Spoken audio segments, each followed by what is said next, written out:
Yes, I know. With this sentence alone, the Japanese linguist and professor on the University of Osaka, Satoshi Kinzui, blew the minds of his fellow scholars and caused academics all over the country to change how they examine the way language is used in anime, manga, and other media all over the nation.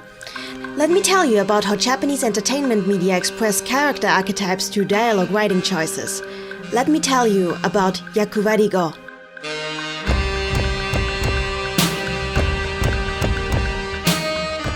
If you have any sort of familiarity with the anime manga community, then I guess you'll have at least passing experience with the infamous dub versus sub debate. People just seem to love to try and tear off each other's heads over whether American voice acting is either a gift from God or the literal spawn of Satan. And absolutely nobody seems to agree how large the total contingent of distracting footnotes present in an anime episode needs to be in order for it to be considered faithfully translated. There's only one opinion that remains constant. When an anime or game is translated from Japanese into English, the resulting dub is bound to have incredibly notable differences from the original, no matter how talented the voice actors or how well-known and experienced the dubbing studio are. These sorts of debates and arguments are surprisingly specific to the fan communities of Japanese media. You'll, for example, be hard-pressed to find anyone seriously discussing whether the German dub of DuckTales is inferior to the English original, and barely anyone seems to take umbrage with any of the various dubbed versions of Steven Universe, as long as it's not about the censors removing queer or dark themes in post. Why exactly is it that translating from Asian languages into Romanic or Germanic languages causes such passionate disagreement among fans? Well, I can't speak for the various languages of China or for the Korean language, but when it comes to Japanese, the fact of the matter is simply that Japanese as a language is prone to expressing completely different ideas, emotions and concepts than the most common Western languages do. These things would be expressed in completely different ways in the languages we are most familiar with. For example, the Japanese language has a way of conjugating verbs specifically meant to express finality and surprise or shock, and while Western languages mostly rely on things like swear words and slurs to express rudeness and anger, in Japanese such things are mostly expressed through the use of grammar and the combination of otherwise non-offensive words that only become inflammatory once they're put together. In other words, while literal translation is already a rather hard to achieve ideal when it comes to the translation between any given two languages, literal translation from Japanese to English is a downright impossibility, unless you jump through so many hoops that the resulting text becomes pretty much unintelligible. What I'm trying to say is, you can't translate directly from Japanese to English, no matter how hard you try. Whatever the sentence, there's always going to be a ton of different, equally valid translations, and which of them you as a translator choose is entirely up to your own discretion. This is why no two fan translations of the same manga chapter or episode are ever the same, or why the dub and sub of an anime often have huge differences from one another. With some things, the translator just has to become creative. A lot of things just don't have an equivalent in English. One of those things is yakuvarigo, a term coined by the linguist Satoshi Kinzui, which literally means role language. It's the practice of writing character dialogue according to the character archetype in Japanese. I can already see you get up and voice your objections. Wait a minute, you say. English has that too, doesn't it? After all, thugs don't speak like noblemen.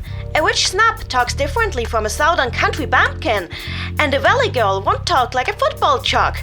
That may be true. All of these are examples of role language in English. A writer will write a valley girl a certain way to conform with the archetype of the valley girl, and nobility will often speak in mock Shakespearean English to make them sound more highbrow. This is, of course, the same principle underlying the role language of Japanese media. However, there is a crucial difference. The Japanese have a lot more of it!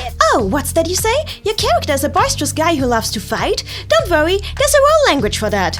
Oh, that one is a little girl who grew up in a sheltering household, only eating the finest of dishes? There's a role language for that. Oh hey, that guy grew up in a cottage in the woods and has enough upper arm strength to make you drop dead by slightly poking you with his finger?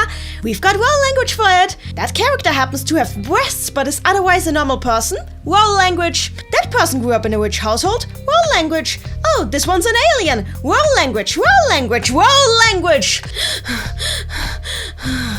I'm not not kidding you guys. In a paper Satoshi Kinsui did alongside another scholar named Mihoko Teshigawara, the two of them acknowledged that not only is English world language generally closer to actual spoken language than Japanese world languages, English also has a disadvantage when it comes to the formation of different world language types due to its more rigid structure. Basically, a lot of what is used to differentiate different world language types from each other in Japanese would simply sound awkward and grammatically incorrect when used in English. But enough of that tangent. The bottom line is, Japanese has ways of pointedly expressing diverse character archetypes that are lacking in English. This is where we get back to what I said in the beginning. Yes, I know. Kinsui used this sentence to demonstrate the ease with which Japanese writers can use world language to encode character archetypes without ever even having to show anything else about the character, like their personality, design, or even the sound of their voice. How is that possible? Simple. Through the different ways the sentence can be said in Japanese. The most basic, plain and standard form to translate the sentence "yes, I know" into Japanese is, in my opinion, "Soda, shiteiru."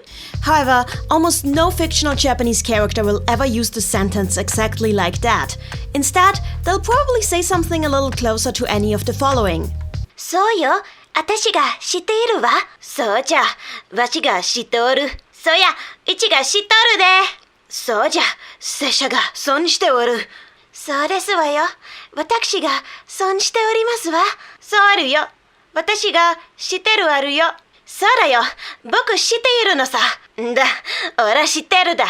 Those are a few extreme examples showing a few archetypes expressed to their peak. From these different ways of using grammar and vocabulary alone, Japanese people are generally instinctively able to sort characters into specific labels and archetypes, without even needing to see anything else. Can you tell which of these ways of saying "yes, I know" corresponds to which character archetype? Pause the video here and guess for a moment. In a second, I will play the examples with some visual aids, so you can see if you got it right. Okay, here we go! そうよ。私が知っているわ。そうじゃ、わしが知っておる。そうや、うちが知っとるで。そうじゃ、拙者が損しておる。そうですわよ。私が損しておりますわ。そうあるよ。私が知ってるあるよ。そうだよ。僕知っているのさ。んだ、俺知ってるだ。The difference is pretty remarkable, huh? Depending on their archetype, characters will not only speak in different tones, but also use different grammar, vocabulary, and even exclamations from one to another. It's the effect of this very discrepancy that Satoshi Kinsui used in 2003 to point out the validity and importance of study into the field of world language in the near future. In a 2009 YouTube interview, Kinsui explains why exactly he finds the study of world language within Japanese fiction so important and lists the reproduction of existing or even old and outdated stereotypes in the minds of the viewers, as well as the advantages of using world language as a shorthand in character building as reasons. What he means by that is the following. Imagine every single professor or doctor character you see in media spoke the exact same way, with little to no variation. On the one hand, that makes it easy for you to identify a professor character when you see one, regardless of what the character looks like or where they appear. You don't need to see their diploma or a white coat to identify this character as a scholar, which means that the story doesn't need to spend as much time establishing this character as a smart academic, and can spend more time instead establishing the actual story and the complexities of the main cast. However, on the other hand, this also has the side effect of creating a stereotype in your mind. Your brain will start applying the shorthand of the world language to real life as well. You'll expect real scholars to speak the way scholars in fiction speak, which might even result in you instinctively judging people who do speak like that as smarter than people who don't, even though that way of thinking doesn't logically make any lick of sense. This is especially problematic in Japanese, where a lot of world language is based on misunderstandings, hearsay, or ancient stereotypes that haven't had any basis in reality for ages. For example, in our professor example, the world language associated with scholars in Japanese media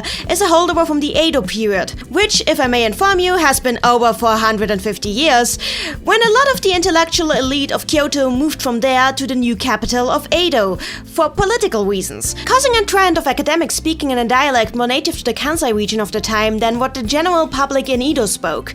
Of course, not only has the stereotype of most scholars were born in Kyoto, not been the case for a very, very long time. The Kansai dialect used by the scholars in Japanese media isn't even the same that is being used by the people in Kansai today, being not only outdated, but also terribly mangled through ages of hearsay and evolving stereotypes. So, in other words, characters like Professor Ochanomizu or Professor Oak speak in a dialect that no real person has used or will ever use.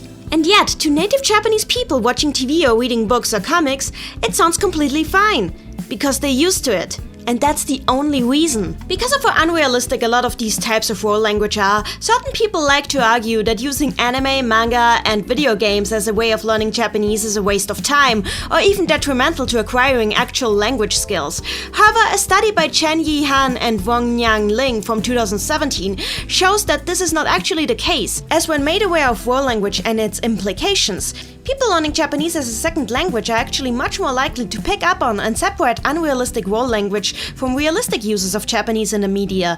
You just have to actually pay attention. Shonen anime from the 90s is a very great example of role language. No real-life person would ever speak the way the male characters in Dragon Ball Z or One Piece do. It sounds much too rough, rude, and occasionally even grammatically incorrect. However, the fact that they speak that way communicates immediately that these characters are tough, powerful, and don't give a damn about other people's social norms. An ideal shorthand for the mentality of the likes of the Straw Hat Pirates. However, this can also be where the rigidity of role language fails its purpose of conveying character, when it gets to the topic of, for example, female characters. Staying with the example of Dragon Ball and One Piece, female characters in those shows tend to use an exaggeratedly feminine speech style that hasn't actually been true to how women actually speak since, I guess, the 70s. This really clashes with the actual personalities of a lot of these characters, like Nami, who's tough and strong-willed, or Akane Tendo from One More One Half, who's a tomboyish martial artist, yet she speaks like she's a demure lady from times long past. The fact that these characters are all female seems to override the fact that they, well, have a personality, defeating role language's purpose of acting as a shorthand to communicate character traits for the sole purpose of reproducing old gender stereotypes.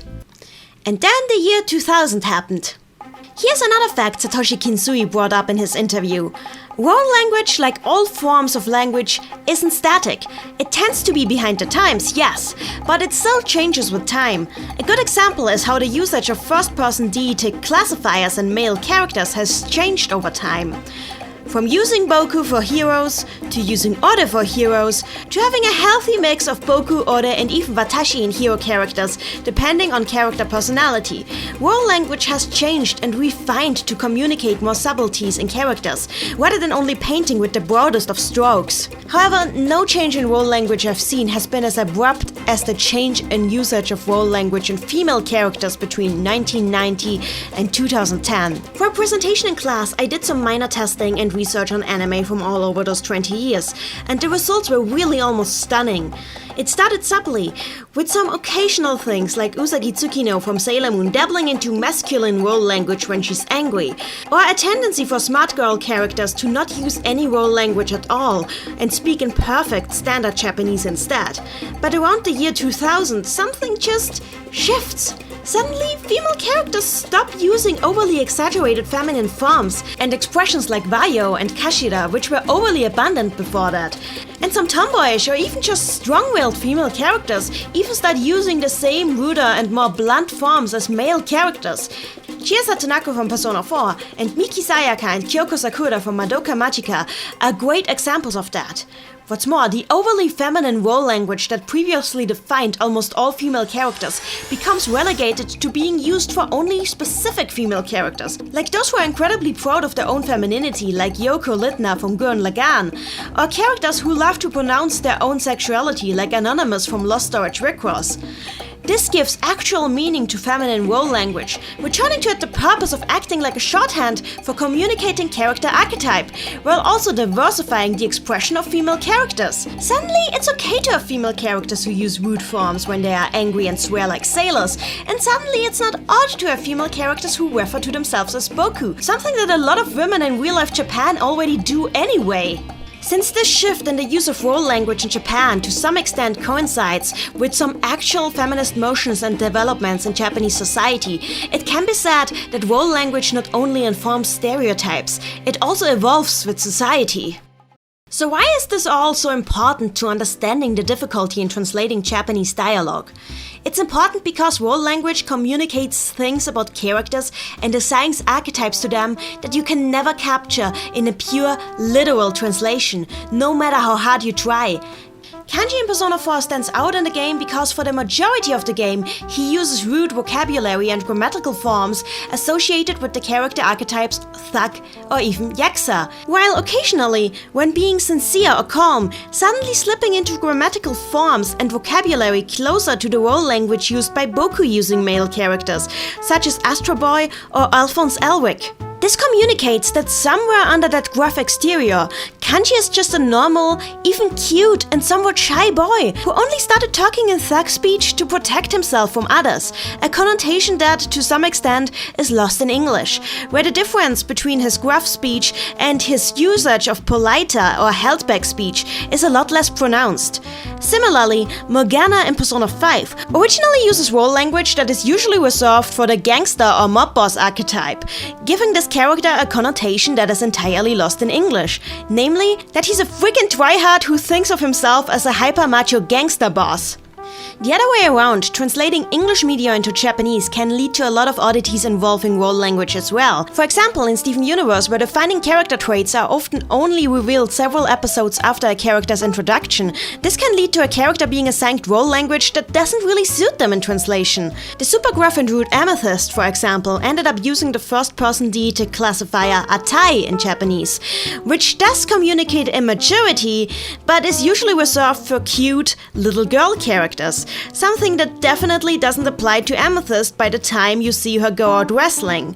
The Japanese dub of Steven Universe is generally pretty terrible. Just saying. Then there's also the example of media that use rather flat role language in order to appear less Japanese while still appealing to certain archetypes. For example, almost every male character in Kingdom Hearts uses standard male adolescent role language, with the exception of Xehanort, older adults, and Yanso for some reason. Meanwhile, female characters all uniformly use something very close to standard Japanese with little role language-based variation. This makes Kingdom Hearts rather easy to translate compared to other JRPGs, which, given its Disney influence, was probably the intent. However, what about other anime, manga, or games? Those examples that indulge in more complex uses of role language, they can be a nightmare to handle even for more seasoned translators. In many cases, there's just no way to correctly translate those works, just ways to interpret them and to maybe possibly get the same vibe across in English. And doing so requires creativity and sometimes even significant changes to the wording of the source text. Is all that effort really worth it, just in order to preserve the implications of the original? In my opinion, yes, absolutely. It's stuff like this and many other particularities of individual languages that make me consider translation an art form that involves a lot more than just accurately translating the grammar and words of any given text exactly as they're presented. Languages carry so much implicit meaning that just cannot be conveyed if you do that. It's worth to at least try and retain those things. And that's why in the dub versus sub debate, I'm on the side of it really doesn't matter. Literal translation is a freaking lie anyway. No matter if you use text or voice acting, don't be a slave to the original wording. Try to let the English-speaking audience have roughly the same experience as the Japanese fans. It's difficult, yes, but it's worth it. It really is. Also, footnotes fucking suck!